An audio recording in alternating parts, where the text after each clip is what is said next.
We've come to Kensington Gardens in West London for the 13th annual Serpentine Pavilion, this year designed by the youngest architect yet, the 41-year-old Sou Fujimoto from Japan. He describes his work with natural metaphors as being like nests or caves, trees or forests. His NA house in Tokyo is as close as we've come to a habitable treehouse made of steel and glass. Its nests of space blurring inside without. Let's see how he's distilled some of those ideas in his pavilion.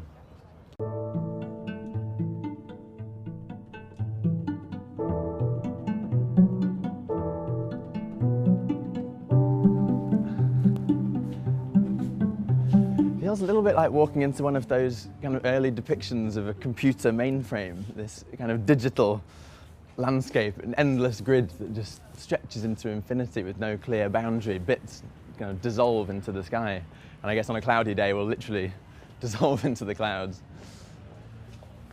It has amazing kind of optical effects that play with your eyes. From some angles it looks like a tartan fabric, other directions like three-dimensional graph paper.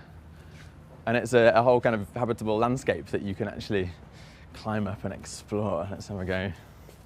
I mean, Fujimoto's architecture is, I suppose, as close as you can get to like a child's conception of architecture in a way. He makes these amazing climbing frames and kind of elaborate treehouse nest-like forms that you are free to explore and inhabit as you like.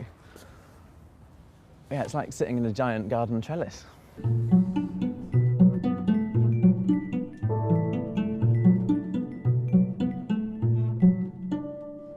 With these kind of abstract architectural installations, there's a point where the idea has to be transformed into reality. So you end up with things like handrails and these glass steps with a non-slip fritted coating.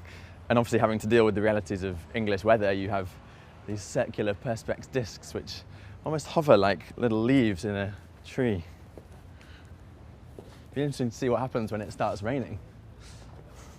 I started from these beautiful green surroundings because I was so impressed by this atmosphere. So I tried to create something really matching to the green or melting into the green, but at the same time it's outstanding from the green.